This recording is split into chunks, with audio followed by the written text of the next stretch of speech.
एक बार इंद्र भगवान और किसानों के बीच में मनमुटाव हो गया, तो इंद्र भगवान नाराज हो गए किसानों से।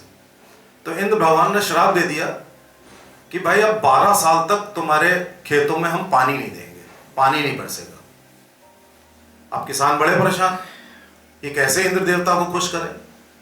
तो किसान अपना सब लोग सम्मिलित होकर इंद्र जी के पास पहुंचे कि साहब गलती हो गई, कुछ तो कर दया करिए। तो उन्होंने कहा देखो भाई ऐसा है कि अगर हम जो शब्द निकल जाते हैं वो तो आखिरी शब्द हैं, 12 साल तक पानी नहीं बरसेगा, लेकिन एक ही चीज है कि तुम ऐसा करो भगवान शंकर को खुश कर लो, और अगर शंकर जी चाहें अगर डमरू बजाएंगे तो पानी बरस जाएगा। किसानों ने कहा ठीक है ऐसा कर लेते हैं।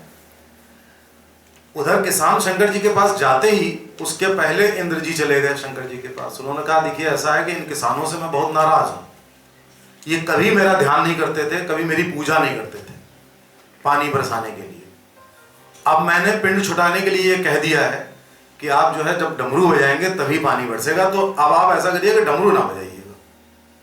और वो लौट आए। फिर किसान जब गए शंकर जी के पास तो शंकर जी से कहा भाई डमरू बजाने के लिए। तो शंकर जी ने कहा नहीं ये संभव नहीं है भाई, हम डमरू 12 साल तक ना बजाने के लिए संकल्प लिया है, तो मैं तो डमरू नहीं बजा पाऊंगा। अब किसान लौट आए बड़े परेशान। उन्होंने कहा ठीक है हम 12 साल तक इंतजार करते हैं, उसके बाद जब डमरू बजेगा तब पानी बरसेगा। लेकिन नीचे एक किसान था, वो रोज अपना हल जोतता था, जमीन जोतता था हल से, बीज बोता था, खाद डालता था, पूरी मेहनत वैसे ही करता था जैसे कि वो पहले करता था। पेड़ नहीं उगते थे, फसल नहीं उगती थी।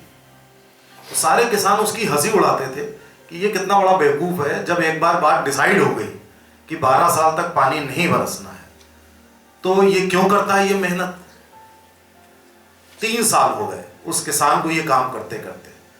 तो एक सारे किसानों ने उससे कहा तुम ये बात बताओ कि तुम क्यों ये ऐसा करते हो, तुम्हें मालूम है कि पेड़ नहीं उगेंगे। तो उस किसान ने जवाब दिया कि देखो भाई ऐसा है कि पानी तो 12 साल तक नहीं बरसेगा। अब अगर मैंने 12 साल तक हल नहीं चलाया, मट्टी की जुताई नहीं करी, खाद नहीं डाली, बीज नहीं डाला, मेहनत नहीं करी, तो 12 साल में मैं तो भूल जाऊंगा खेती करना, और भूलने के साथ साथ ये जो जमीन है ये भी बेकार हो जाएगी, पूरी जम जाएगी। फिर अगर पानी बरसेगा भी तो कोई फायदा नहीं होगा। अब जब उसने ये बात कही तो ऊपर शंकर पार्वती ने सुनी ये बात।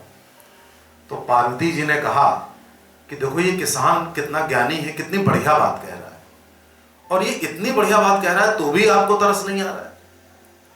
और जरा सोचिए कि इस बात में बड़ा दम है कि अगर आदमी प्रैक्टिस नहीं करेगा, आदमी उस कार्य में लिप्त नहीं होगा, तो वो तो 1-2 साल में भूल जाएगा। एक काम करिए, 3 साल हो गए आपने डमरू नहीं बजाया है, कहीं ऐसा तो नहीं 12 साल बाद आप डमरू बजाना भूल जाएंगे। एक बार बजा के तो देख लीजिए कि आपको बजाना आता कि नहीं आता। शंकर जी बोले थे, वो अचानक उन्होंने डमरू बजा दिया तैश में, और डमरू बजाया नहीं कि वो पानी बरसने लगा। और जैसे ही पानी बरसा, और वो जो किसान जो रोज मेहनत कर रहा था, हर साल मेहनत कर रहा था, उसके खेतों में पानी बरसा, उसकी फसल बड़ी हो गई, उसकी मेहनत कामयाब हो गई, और इनफैक्ट उसी की मेहनत की वजह से उसने ईश्वर तक को बदल दिया, मजबूर कर दिया। तो जो हम लोग बात कहते हैं कि प्रयास करने से काम होता है, ये बात तो सही है ही है। प्रयास के साथ साथ जो ये प्रैक्टिस का पार्ट है, दिस इज वेरी इंपॉर्टेंट। कि अगर आप प्रैक्टिस नहीं करते हैं, एक तो होता है कि प्रयास आपने किया, आप इच्छा कर रहे हैं। प्रयास ऐसे भी हो सकता है कि आप इच्छा कर रहे हैं, आप जा रहे हैं, हाथ पैर मार रहे हैं, वो सब प्रयास करना है, एक मॉडिफाइड प्रयास करना। इसके साथ साथ अगर आप वही चीज जो आप चाहते हैं, अगर उस प्रोसेस में संलिप्त नहीं है तो वो काम नहीं होगा। अगर एक बच्चा रोज नहीं पढ़ता है तो वो परीक्षा नहीं दे सकता। ऐसा नहीं हो सकता कि हम सब पढ़ लेंगे ये होगा। तो प्रयास के साथ साथ प्रैक्टिस इज वेरी इंपॉर्टेंट। एक अंग्रेजी की कहावत है, the game is one during the practice, not during the performance. जो ये गेम, ये खेल होता है, मैच होता है, ये प्रैक्टिस के दौरान जीता जाता है। एक्चुअल जब परफॉर्मेंस होती है उसके दौरान नहीं जीता जाता। उस किसान ने वो जो प्रैक्टिस की थी उसके कारण वो जीता। वो इस कारण नहीं जीता कि उसने बीज बोए या जुताई करी है, जो करी उसने प्रैक्टिस करी थी लगातार। तो हम लोग जो बात कर रहे हैं इस साल के संकल्प के बारे में, वो यही कर रहे हैं कि अगर आपके दिमाग में कहीं भी निराशा आ गई कि अरे यार इससे क्या होता है, तो बात नहीं बनेगी। ये जो फॉर्मूला है वो हर फील्ड के लिए, जो 3 शक्तियां बताई, सबके लिए लागू होता है। क्या होता है, आदमी कैसे बुढ़ा होता है, आदमी कैसे बीमार होता है, क्यों होता है, इसके पीछे भी यही रीजन है कि वो प्रैक्टिस करना बंद कर देता है।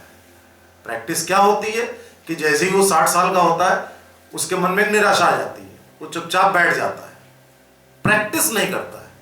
बाकी सब कुछ उसके पास है, सब कुछ वही है, उसके पहले वो रोज प्रैक्टिस कर रहा था, उसके बाद वो प्रैक्टिस करना बंद कर देता है। और जब आप प्रैक्टिस करना बंद कर देते हैं तो एक निराशा आती है, निराशा आती है तो उसके बाद आप और नीचे पतन के गर्त में चलते चले जाते हैं। मेरा मानना है कि आदमी बीमार होता है या वृद्ध होता है, उसके पीछे भी यही भावना है कि उसकी प्रैक्टिस में बहुत कमी आ जाती है। प्रैक्टिस मीन्स कि वो जो मेहनत करने की प्रैक्टिस, बहुत सारी चीज़ों की प्रैक्टिस, जो स्वस्थ रहने के लिए डेली की जो प्रैक्टिस होती है वो खत्म हो जाती है। जब आप समाज में हैं, विचार शून्यता हो गई, यानी कि प्रैक्टिस खत्म हो गई। अगर हम ये सेशन करते हैं और अगर हम ये थॉट की स्टॉर्मिंग नहीं करते हैं तो हम वहीं के वहीं रह जाएंगे। आप सोचिए, हम 2 साल पहले जो बात करते थे और आज जो बात करते हैं, काफी फर्क आया है कि नहीं आया? बहुत फर्क आ रहा है। तो ये किससे संभव हुआ? प्रैक्टिस से संभव हुआ।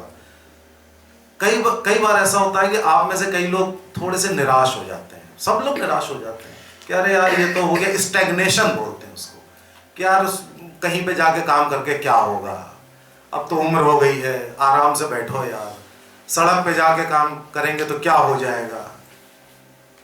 यही गलत एटीट्यूड है। इस साल का हमारा संकल्प है कि आप घर से निकलिए, आप उसी किसान की तरह प्रैक्टिस करिए। अगर आप प्रैक्टिस करेंगे तो आप दूसरों का भला करें या ना करें, जो सबसे बड़ी बात होगी वो ये कि आप अपना भला करेंगे। जब आपके पास एक ध्येय होता है और प्रैक्टिस होती है, सबसे ज्यादा फायदा आप ही का होता है। जब आप किसी को देते हैं तो आप क्या सोचते हैं, मैंने दिया, आप एहसान कर रहे हैं, लेकिन ना, जब आप किसी को देते हैं तो 100 गुना आपके पास वापस लौटता है। तुरंत नहीं लौटेगा, थोड़ा समय बाद लौटेगा। यह जिद नहीं होनी चाहिए कि मुझे देते हुए महीने 2 महीने हो गए, कुछ आया नहीं। तो चाहे देना हो, चाहे प्रैक्टिस हो, चाहे कुछ भी हो, हर भावना के पीछे आपका कमिटमेंट मैटर्स। तो आप इस कमिटमेंट को इस साल, मेरी आपसे रिक्वेस्ट है कि इस साल इस कमिटमेंट को आप पूरा करिए। हमारा 2 साल का सेशन पूरा हो गया, थॉट स्टॉर्मिंग हो गई, अब जमीन पर प्रैक्टिस की जरूरत है। Thank you very much.